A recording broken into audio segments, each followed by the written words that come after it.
acknowledge that the University of Saskatchewan main campus is situated on Treaty 6 territory and the homeland of the Métis. This is an acknowledgement that's protocol within Indigenous and Inuit cultures for centuries. And the reason for it is to acknowledge our relationship to the land and the relationship to the peoples upon it, and to move beyond understanding of a human-centered way of being. And to put ourselves in relation in a new way is a necessary and future thinking that looks not only to the future, it considers the now, and it considers 7 generations behind. This is a model I think is worthy of our consideration, and I would promote this understanding as best I can. I'm grateful to be part of this community where we can have these kinds of conversations. Today, we're going to be joined by a remarkable guest. He's been able to join us because of the role of the Structurist Fellowship.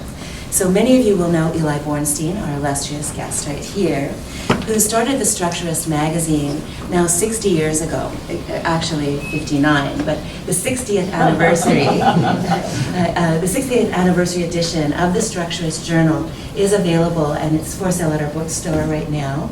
Many of the events we've been having around the Structurist Fellow have also featured this particular edition of the journal.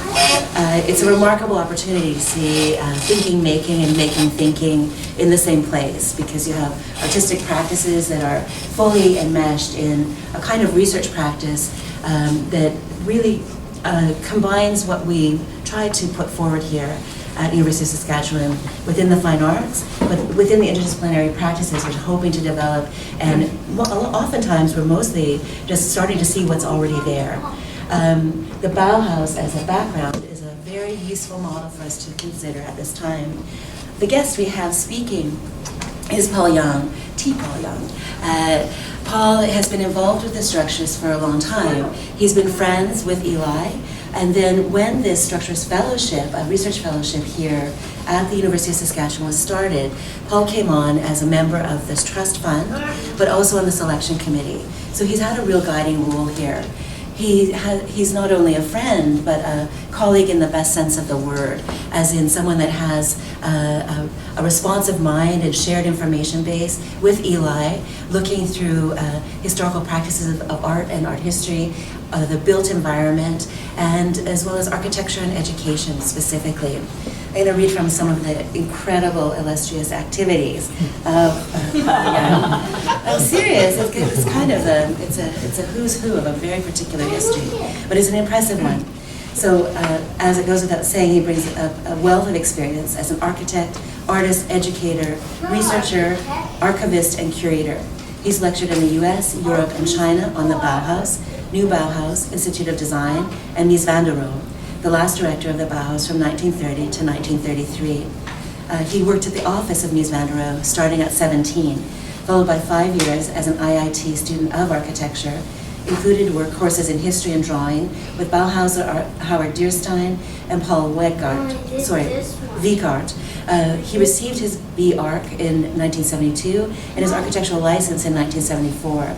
After working in London and Chicago, Young joined the faculty in 1975 and taught for 10 years in the Department of Architecture at IIT. He taught foundation courses, which are the core of architecture training, life drawing, history seminars, special coursework in landscape design and visual training, a course developed by Walter Peterhouse. He also taught freehand drawing in the Department of Art and Design at the University of Illinois at Chicago. As you can imagine, we've got a wealth of information at our disposal, and what I really appreciate about Paul is he's not just going to be lecturing from above, he's also going to let us see some of the things he's drawn out of his collection. So, well, there's much more to know. I can pass the sheet around later. I think we're better served by listening directly to you. So please welcome Paul.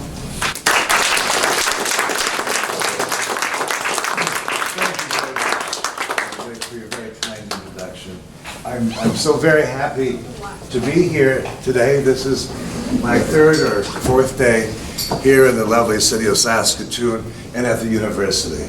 And I'm so happy to be personally connected now, in person, in the flesh, with various colleagues who I've been working with on the Structurist Fund Committee for a number of years, and it's been a pleasure. And indeed, it's a pleasure for me to share what I can about Mies van der Rohe's work at the Bauhaus, and His first role as a teacher.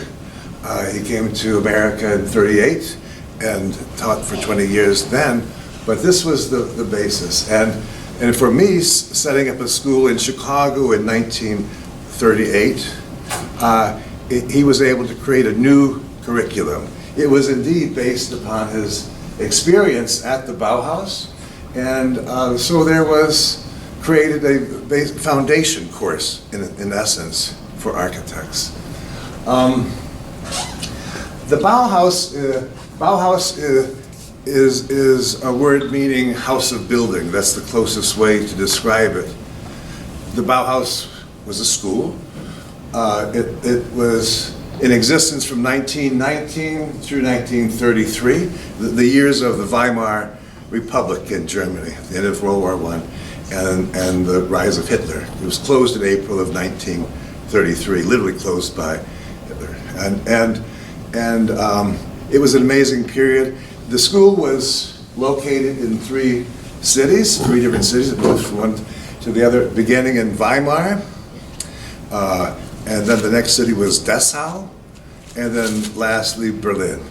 The visionary for the school really goes to, was Walter Gropius, architect Walter Gropius, an amazing, diverse talent in so many ways.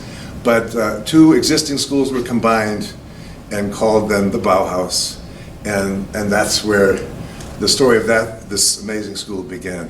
Of course, now it's the 100th anniversary of the founding of the Bauhaus, and in the USA and other places in the world, there are many exhibitions and events related to that, and it reminds us of, I think, core ideas, core persons who did amazing work that are relevant still today. Walter Gropius, architect, was the first director, and the second director, all the directors were architects. The sort of architects, they think that they sort of are the umbrella over the entire visual world and the way we live and work. But the second director was Hannes Meyer, and the third was Mies van der Rohe. So we'll focus on Mr. van der Rohe and his coming to Dessau in 1930 to become director of the school. I will show you, this is the building that Walter Gropius designed. It was built 1925-26. It's really a building complex. There are offices that bridge a street in Dessau, and the block you see here on the left are the workshops. At the right are the student dormitories. By the way, if you visit Dessau, this is now a bed and breakfast. You can stay in a student room here. It's just quite wonderful, I could imagine. But there are other classrooms, offices, cafeteria, all of those things, and a theater space. Quite an amazing building. And then separate, very nearby, were houses that Gropius designed for the faculty. And so there was a house for Paul Klee, Maholignagi, Kandinsky, and so forth. The fundamental principle, a fundamental principle of Gropius was that the teachers be practicing their love, their skill, whether they're architects, sculptors, working in glass, pottery, textiles, the whole range of things, costume even. These were artists that were known to various degrees, but most of them became famous through their participation in an educational activity so special. I think we would agree that a school for architecture, art, design, to be such a beautiful thing, it's a very rare thing it's a whole, it's a beginning to end, it's all there. The school, when it moved to Dessau, it moved there at the invitation of the city of Dessau and who desired a school that would train young people to design things that could then be mass-produced. There were many industries and businesses in that vicinity, part of Germany. Dessau is in the eastern part of Germany, sort of straight south, almost straight south of Berlin. And so there were glassworks, and there were airplanes built, and there were textile mills, and wallpaper was made, furniture, metals, and so forth. So it was a rich environment, and the city felt so strongly that they built this building, paid for it, and along came Gropius and all of these students. Uh-oh. Pointed at the computer. Yes. Thank you. Okay. This is an aside, but what you see on the upper left is a magazine cover from 1929, September of 29. That's Neue Berlin, and I show it because there was a major article about Chicago. Chicago was well known to the Germans, in part because of Frank Lloyd Wright, who became loved and accepted and known in Germany before the USA, really, by publishing the Bosworth Portfolio in 1910. But here, this magazine, this issue, was featuring Chicago as the coming home of the World's Fair of 1933. And so there are various architects who were involved in planning that and so forth, and it was well known to the German architectural professionals and others interested in such things. This issue also has, 29 has illustrated Mies van der Rohe's pavilion, the German pavilion at the World's Fair in Barcelona, Spain, which was reconstructed in the 1980s and in Barcelona, and is worth a visit, of course. So that's Chicago. The air is a little more transparent than what you see in the upper right today. And as you look at this aerial view of the city, of course, it's changed dramatically in 90 years, literally 90 years from our time today. Oh, this is me teaching with a couple of students, and as we all know, the suit and tie those were the normal things, and Mies would typically work almost one-on-one with students. Assignments were made for architectural projects. Some were specific sites where Mies would say, this is where you need to design this kind of building here. And we'll see examples of that. In some cases, it's abstract. Here, we design a retreat, a sort of a minimal dwelling, a weekend house, but you do it on the side of a mountain. Or sometimes the student would create a site, imagined site. Mies loved, of course, water. Architects love sites that a building on water is wonderful. It was a river or a lake, and so there are examples of that kind of a thing too. Mies loved to take his students in Berlin, where there's a lot of water, and lakes and connected rivers, take them on boat excursions and to see how buildings related to the water's edge. Carl Friedrich Schinkel, an early 19th century architect, neoclassical architect, who Mies admired greatly, had a number of buildings, houses, a casino, various kinds of buildings on this water. And he loved to share the importance of buildings of the past, buildings that were 100 years old at that time, and but he could relate to and wanted to share. This is the Bauhaus Building. Just as the construction finished, it was taken by student. This photo is from 1926 through a chain link fence, construction fence. I did some superficial research. The chain link fence apparently though was a German invention from quite a bit earlier, and we see it everywhere. It's all over the world, and whether it's in aluminum or steel and so forth. The list at the left was the faculty from 1930 to 32. Those are the Dessau years.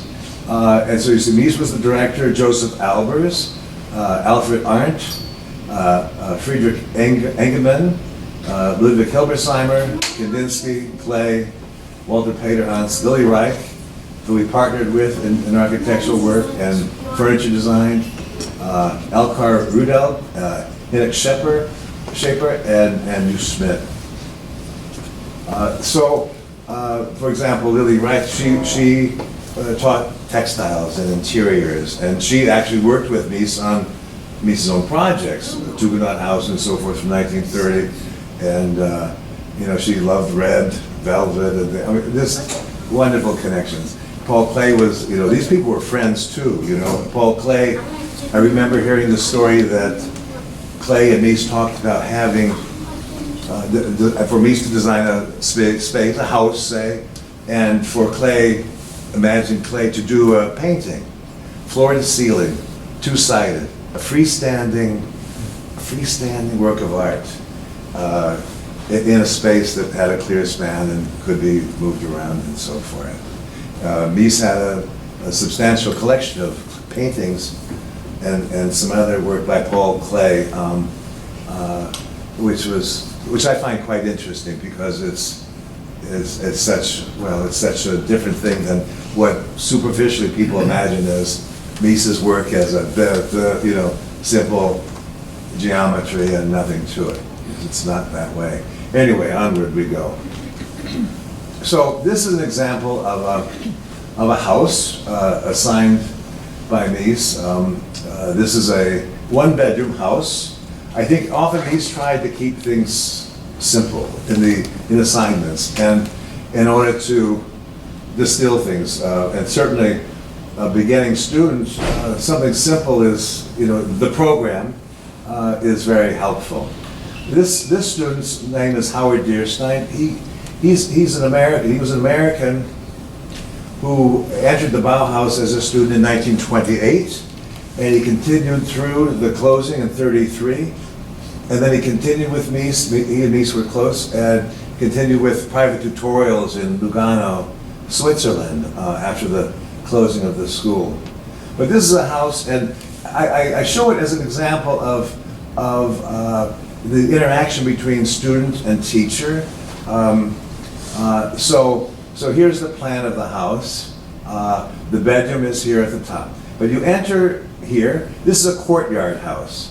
And so there are walls, a perimeter of walls defining what would be a garden space, typically, and then the interior spaces are created under a roof slab, so to speak, with columns. Here's one here, steel columns, a grid of steel columns, and it's structural, it works, and so forth. Sometimes those structures were actually designed, structurally speaking, engineered, and so forth.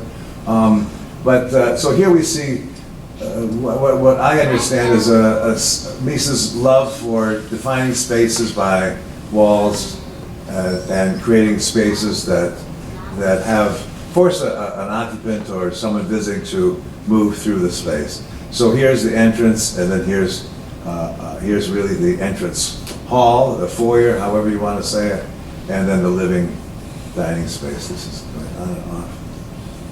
Anyway, but a simple bedroom space. Now this is one piece of paper here. These sketches at the bottom are Mies's own sketches. And so he was illustrating, in this case, this here. It's a double glass wall and then tropical plants within. So that in the wintertime, one would have this lush, sort of, lovely green space, loving this part of nature. that one could capture in a building. And then this is this entrance here. I think it's here. I'm sorry, I can't quite tell at this point. But Mies then did these drawings. Here you see is very abstract, showing, representing a lovely old tree. And you can see it up here too. Sorry, these are a little bit light.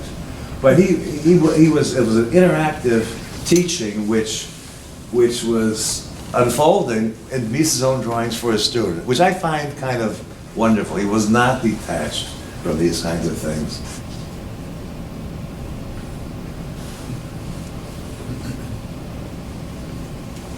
And this is another house, Howard Deerstein. And so you see, again, it's a courtyard. There's a huge area of flagstone. This section is a roofed space for rain or snow, and then garden space here, garden equipment and so forth, maintenance. But again, it's a one-bedroom house. You'll see on these drawings, Mies often showed when there was a tiny, small grid for the floor, it simply represented a kitchen or service space or bathrooms.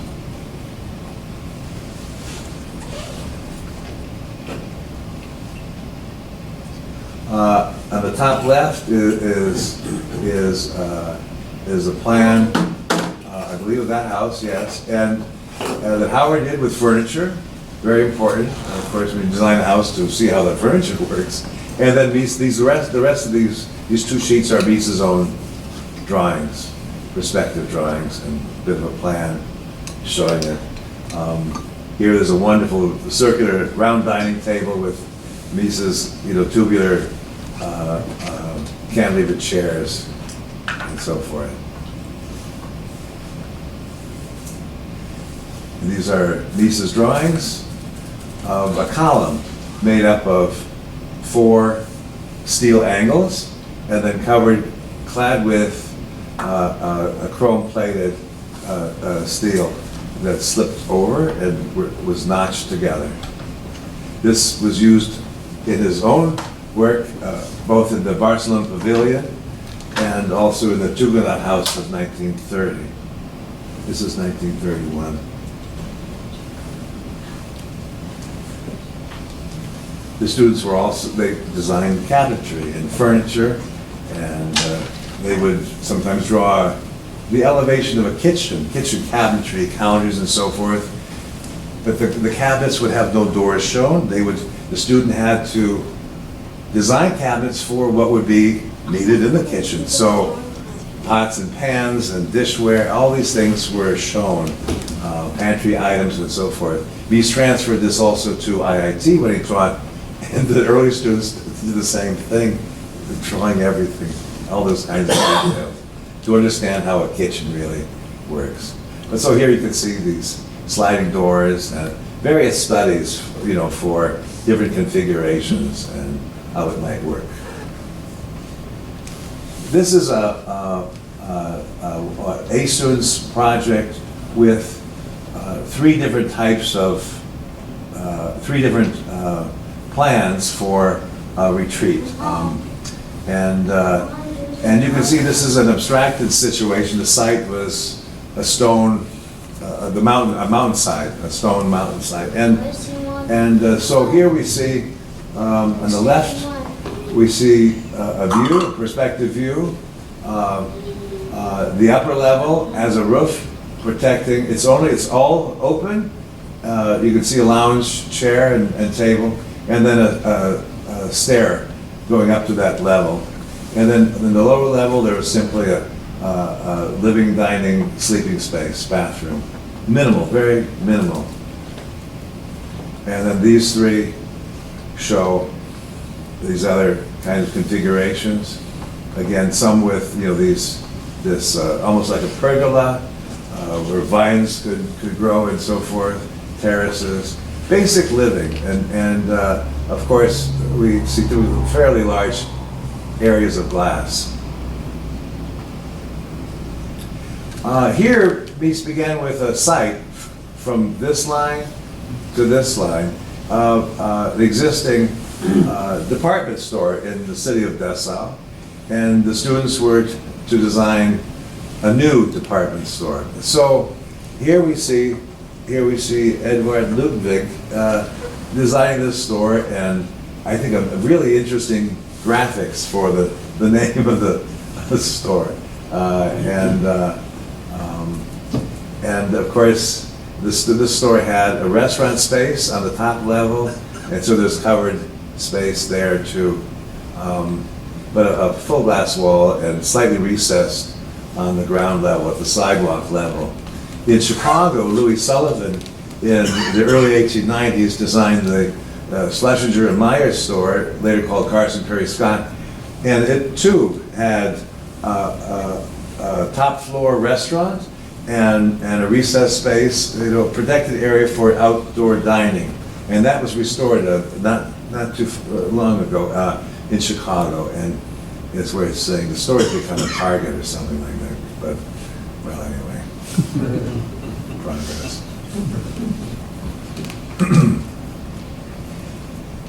This is that store in sections and various floor plans, shipping and receiving. It's very clearly worked out.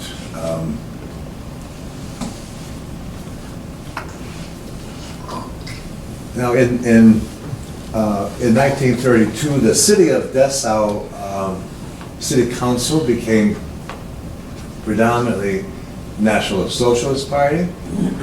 And so since they were funding the school, since that party, the Nazi Party, did not approve of what was happening, modern people, going to the buildings, the school was closed, just closed by a vote and gone. And so what happened, Mies simply negotiated with the city council he purchased the rights to use the name Bauhaus and move the school to Berlin as a private school.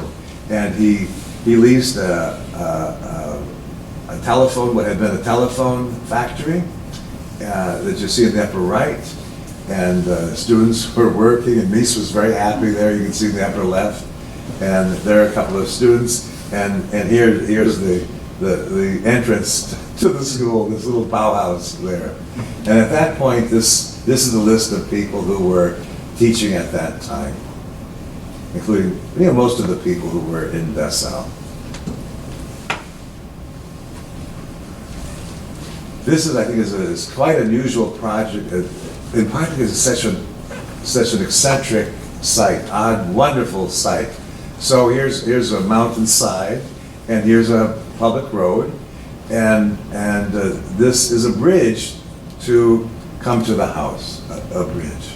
And so there's a roof terrace and gardens, and then 2 stories below that. Obviously, you could see a relationship to the work of Le Corbusier. I think this aerial view shows pretty clearly how it works. There was a place to park a car, obviously, and but there's a river below. Again, I'm sorry the image is not clear, but there's a river flowing through this valley, and then this illustrates the living space with the glass wall. Mies, in his work, was very aware of, as all architects are, I think, but aware of orientation to the sun, the movement of the sun. And so it's in these plans and so forth, the north-south area is always noted, and is a very prime factor, whether it's a theoretical site or a real site. And of course, all rules are broken, so sometimes it was thrown out the window because you couldn't do something or another. But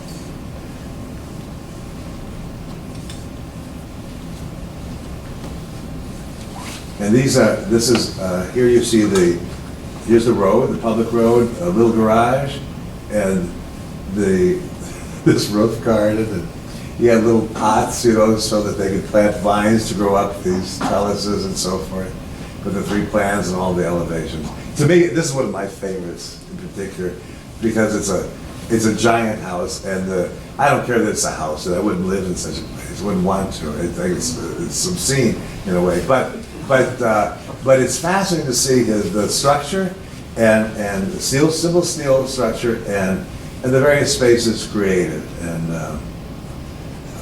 Mies experimented with different kinds of stairways and so forth, and it's very, very special.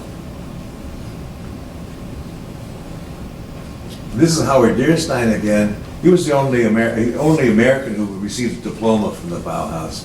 This is a house he did for an American residential lot. And the funny thing is that he actually, when he came back to the States, he actually built the house very similar to this in Albany, New York. His family was from Albany. And he built this house. I haven't been able to find it yet. It exists, and I've seen a photograph of it. I've got to wander.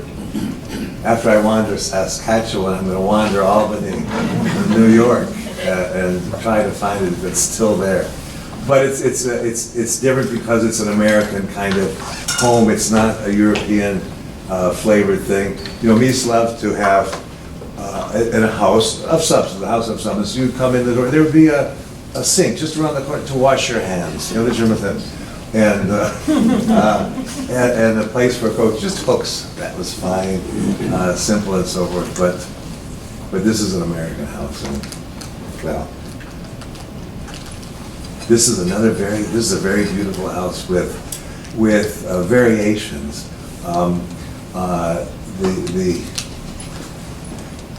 The entrance is here. This would be maids' quarters. This is an exterior courtyard for laundry hanging to dry and so forth. But the front door is here. A car or two could be parked in this exterior space with a grid. And so this is the entrance hall. And then a door here to the living space. And a courtyard, a large courtyard. There's glass on these two walls, and then glass here. This is a one-bedroom house, and with the bedroom here, of course, glass wall for the space beyond, and then the bathroom in the corner here. Kitchen, entrance from the dining into this service space and down to the basement for the mechanical spaces and so forth, and what could go from here to here to here to here. These represent schemes where there are two bedrooms here, and then a larger study space or library space, 2 bedrooms here, and then a 3-bedroom solution. Mies was not afraid of flagstone, and the natural materials, lovely. He did have some hedges, though, you know, some straight lining. But nature as its own thing was what he learned to really love. Here are samples of the perspective views. This is the larger, on the top is the larger courtyard. So you see the living space. And then lower is the bedroom space with, I think this is a 2-bedroom solution. Yeah. Mies loved the height of this, is typically he used 3 meters as the floor to ceiling height for these kinds of projects. And he used it in his own real buildings as well. You know, the Barcelona table with the X-frame, designed in 1930 for the Tugendhat house, was exactly 1 meter square and exactly 0.5 meters in height. The lacquer table in that same house was 2 meters length, and so he loved round numbers, and he loved double squares. He loved squares, he loved circles, geometries, natural. Yeah, 1 through. Okay, and a couple of other perspectives. So the students were drawing these things to see what the plan implied, and they would not be doing the plan and then the perspective. No, it would be back and forth to determine a final plan, the final arrangement of furniture. Here's Mies's furniture here and here, but these cabinets and so forth and desks were designed by the students, and if you would see this original, this looks like a Paul Klee painting in the original drawing. Bricks, showing bricks, brick bonding. He loved English bond, English cross bond, and so forth. This is a drawing by another American, William Priestley. A one-bedroom house. It's shocking to me. I mean, maybe you are too. It's shocking. A one-bedroom house like this. It's certainly a house for the 1%. God. But anyway, it's all theoretical, and this could be with alterations. It could be a gallery or a small museum, I think it's a flaw to think that Mies was this operating on a level with using only very expensive materials or elaborate living styles and so forth.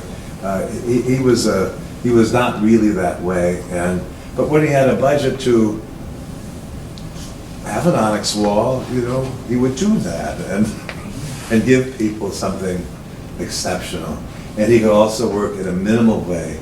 His work in Chicago, let's say the first all-glass apartment building, 860, 880 Lakeshore Drive, a steel structure, a steel facade with steel mullions and glass, with aluminum frames. It was a tight budget, but he was able to put travertine marble on the lobby ground floor level. But he had to save money, and it was difficult to finance new kinds of buildings like this. So that building was the first building that the interior walls were spray painted, or that the closets the closet doors were simply painted pieces of plywood, sliding doors, full access, So a combination of simplifying things and making it able to be built. And 8-foot ceiling, no problem, and so forth, not this 3-meter, 10-foot ceiling and so forth. But the study of the spaces, the proportions, very, very important. Howard Deerstein was one of the 2 teachers that I was fortunate to have as a student at IIT, who taught the history courses at IIT. We became good friends, but he taught the history of architecture 2 semesters, the history of painting, history of sculpture, history of the useful arts. Painting was 2 semesters, and a semester of useful arts and sculpture. And I remember so clearly, he was trying to drum into the students' heads that architecture was correctly described by Vitruvius long ago, centuries and centuries ago, as a very simple combination of truth and a high level of understanding and to make it happen, but simply commodity, firmness, and delight. Those 3 elements. Commodity a building had to satisfy the needs, the function, whether it was a doghouse or a kennel or a cathedral or an office, but whatever it was. Firmness, the structure had to be good, sensible, last for a time, and logical, not distorting things, not basic. And then delight was that's the proportions that were used, the materials, the textures, the color, the lighting, light, natural light. So those things were, I think, I see coming through in something like this, and not this idea of a mansion, I would call it, for one bedroom.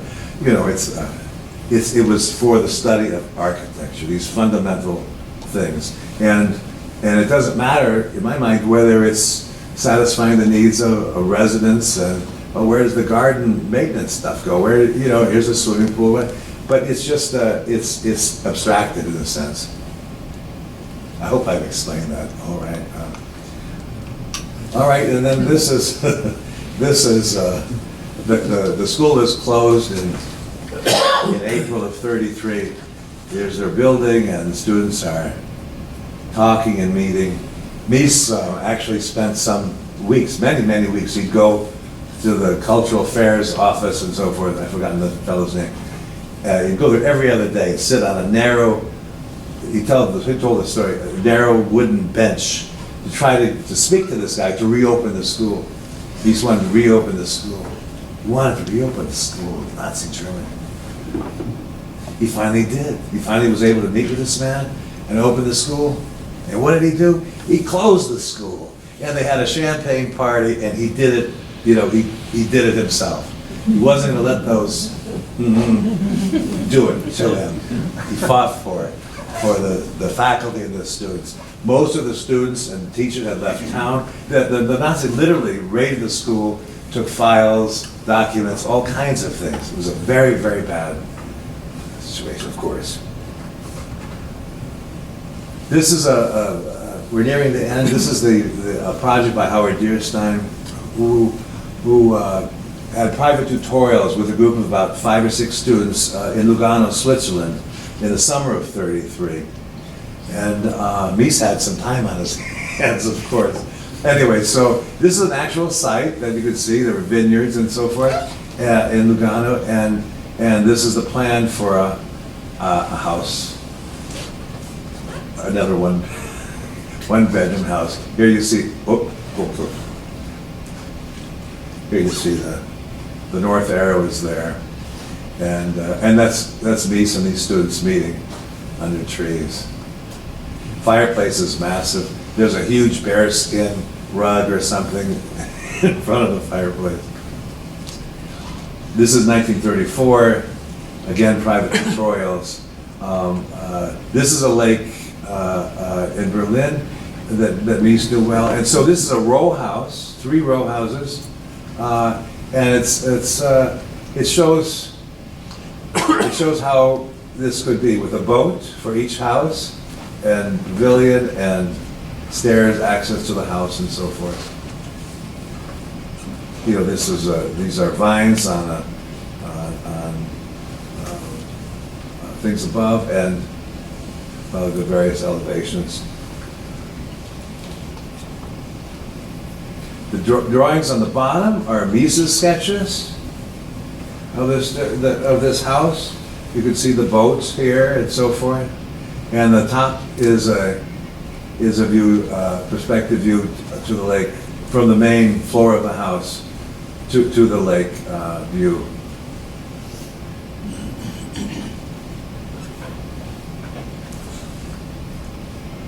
Oh, I wanted to read this. Oh, okay. This is the last slide. But Mies had, when he came to Chicago, he was not speaking English in his lectures. He was speaking in German, and he would lecture on various subjects to students. This is a lecture really about how to design a house, and it sort of explains that the most important thing in designing a house is, how do you get to the front door? That's a really important thing. What is that? That's very important, and because there are choices, always choices. But anyway, it's beautiful. Well, anyway, we'll have to get this out to you. I don't have it here, but the closing is this very simple statement, and Mies is known for these aphorisms that have real weight and offer food for thought. But the house is really the shell, and the life lived therein is the bloom. It's very beautiful. Mies could say such a thing. And this could also be applied to any building type, really. It could be applied to an office space or a museum space. The life, people, that's important. That's important. And connecting to people, life, and peace.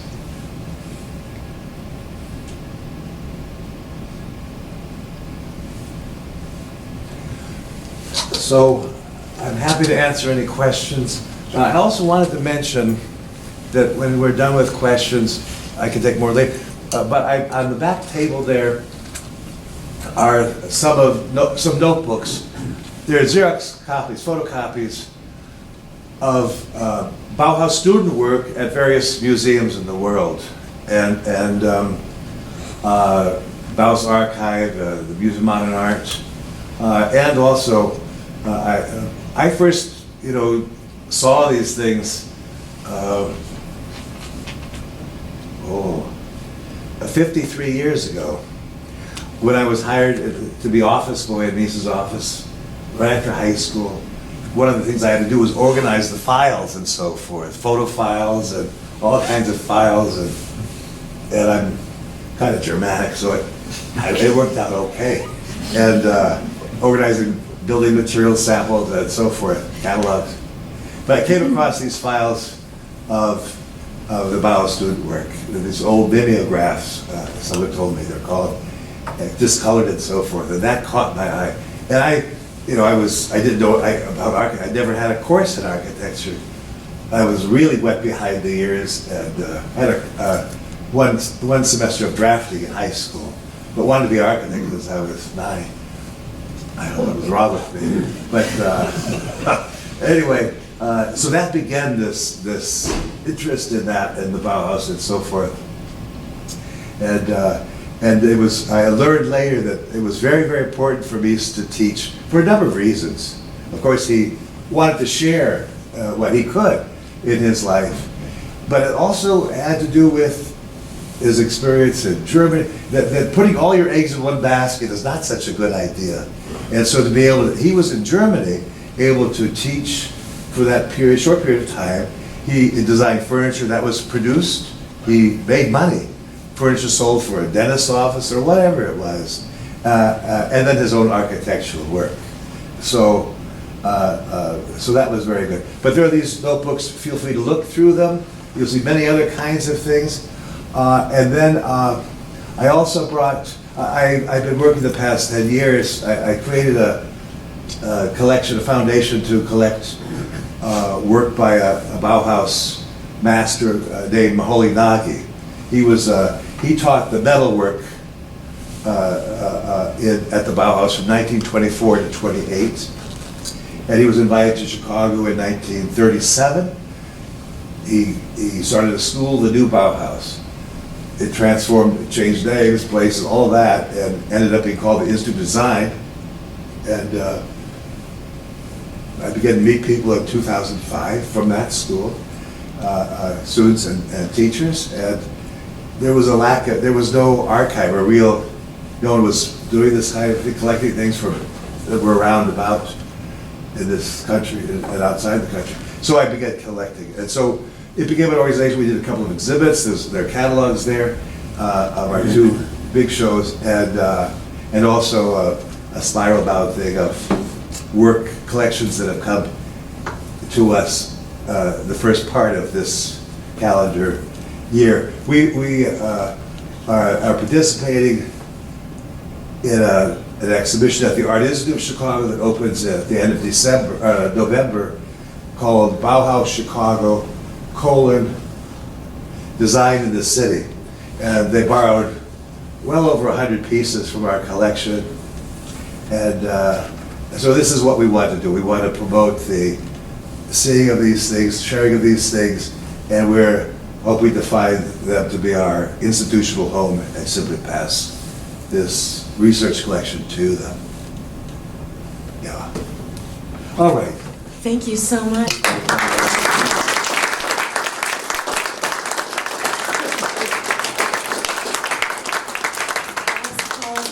There are some documents for us to look to, but perhaps people might have some questions. Yeah. It's a really interesting time when you think about how the social circumstances that caused the Bauhaus to close and the sort of impetus behind Bauhaus design, which was to bring into the everyday experiential work that would change the way we live.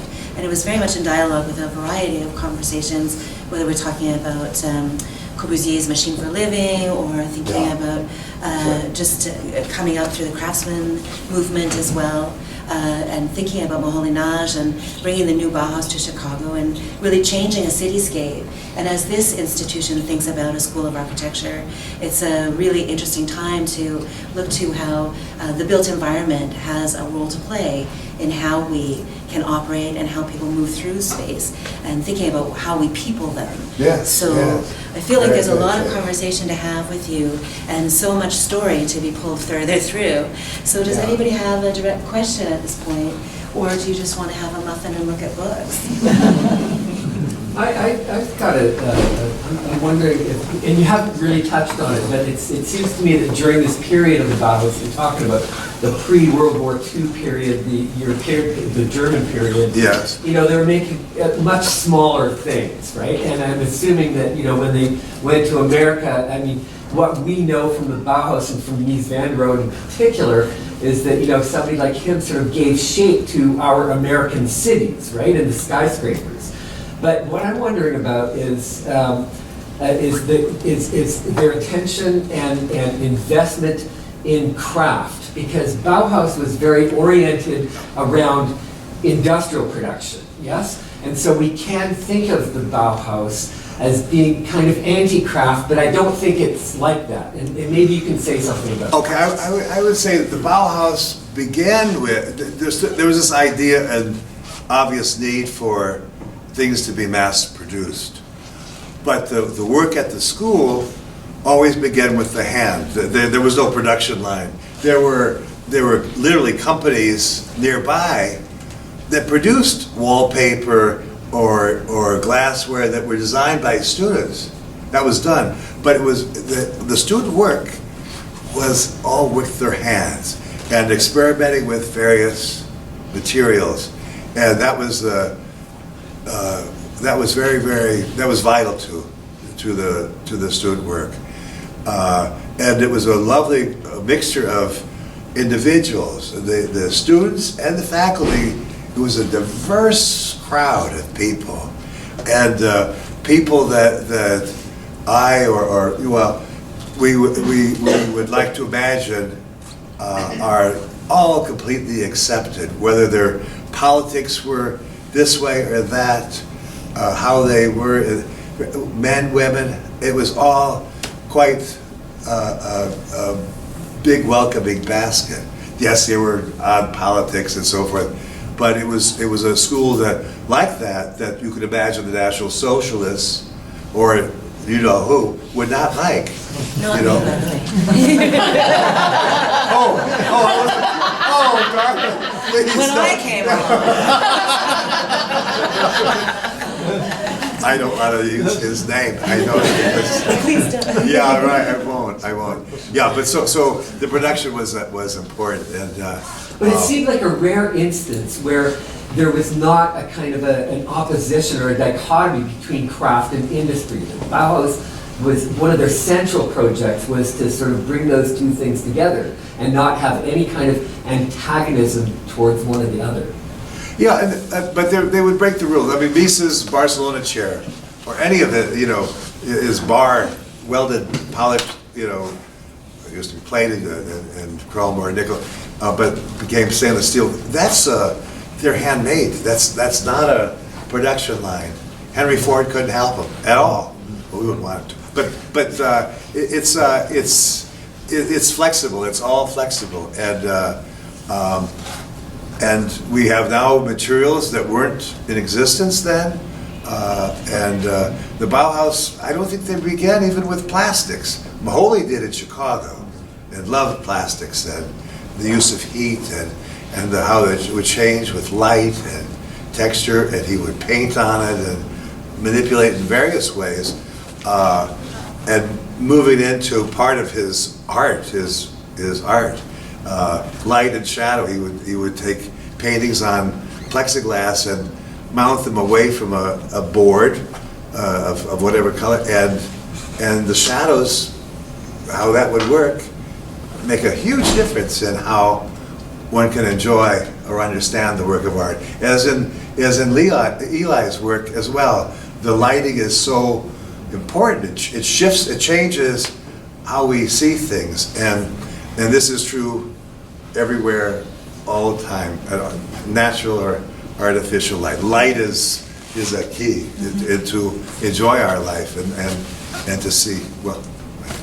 To Marcus's point, though, there is Yes. this connection between, like when tubular steel started to be extruded, Yeah. then he was able to make the cantilevered chair. That's right. Right, so there's a connection between an innovation in technology allowing Yes. for a new kind of hand making to exist. That's right. Because the cantilevered That's right. chair would not have existed prior to that.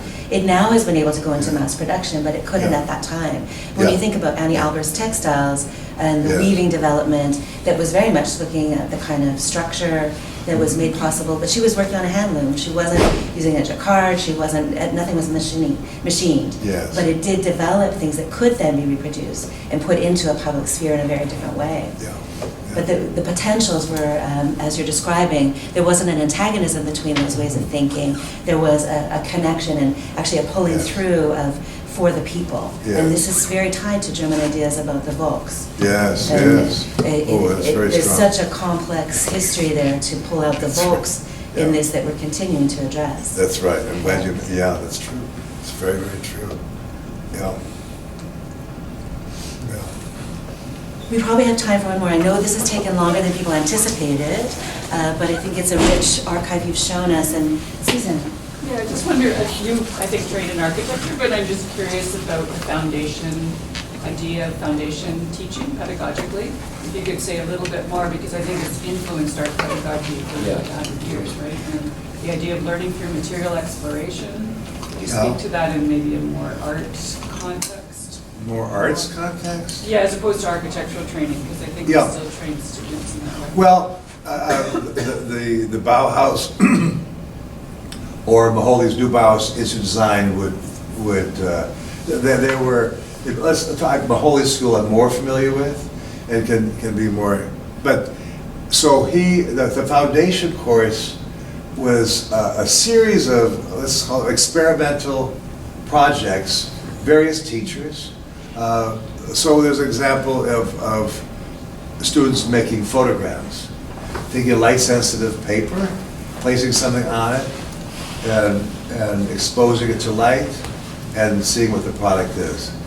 Oh, that sounds simple, but it could be an object that's moved as it's exposed, or an object that's suspended and spun around and exposed, and just so many ways to do it. And then materials. So Maholi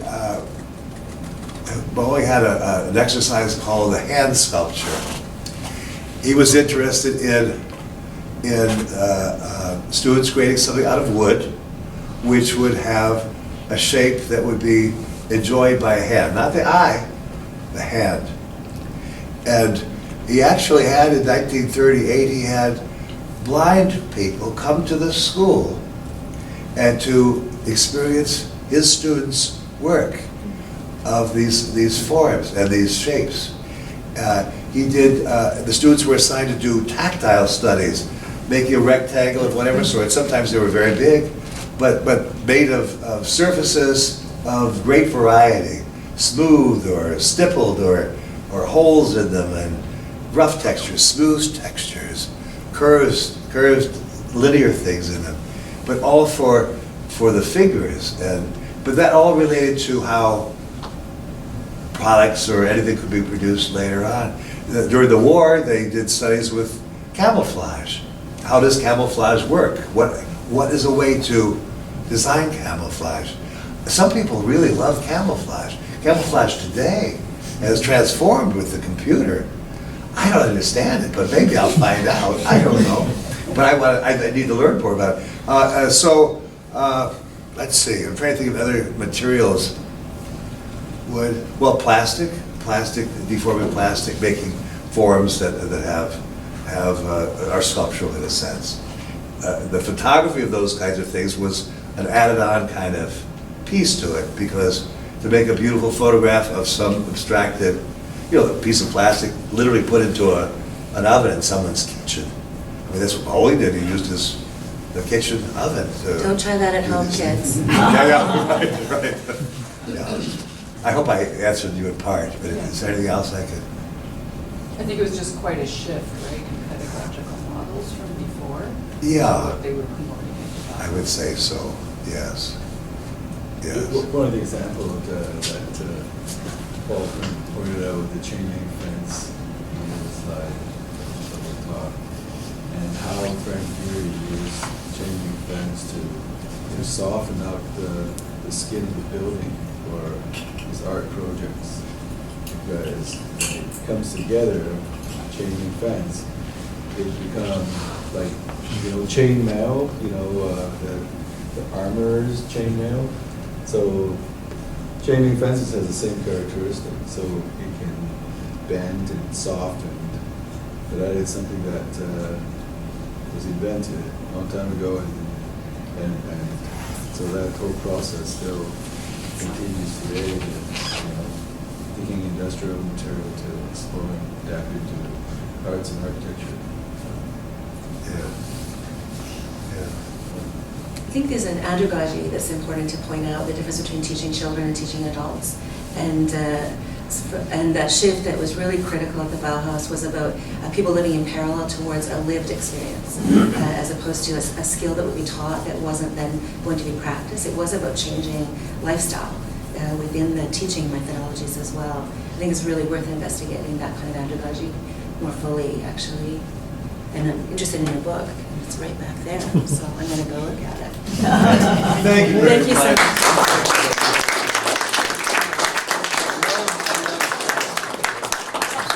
I'm really thankful to be here, and I hope to come back soon. We're going to make you come back, and thank you for all you've done with the structures. Thank you, Joe. Thank you, Eli and Christina, for being here today. And thank you, everyone, for coming. Thank you, Marcus, for hosting here in the Snelgrove. And I guess it's the week of the structurist is kind of over for a minute, but don't forget, the exhibition of the first structurist fellow is currently on at the Kenderdine. It's really worth checking out. We've also been able to install one of Eli's works in the window, and it's really interesting to see the relationship between a small piece of Eli's and this architectural plans, obliques, and 3D models that are within the exhibition. And we're thankful to the committee members for making the selection they did. And if you don't know, we've announced the new competition for the Structurist Fellow. And it is a remarkable research creation grant that's being offered by the University of Saskatchewan. Next week, it will be, the website is all up to date, but next week we're going to start banging the drum for new applicants towards that project. And we look forward to new outcomes. Yeah. Thank you. Thank you. Okay.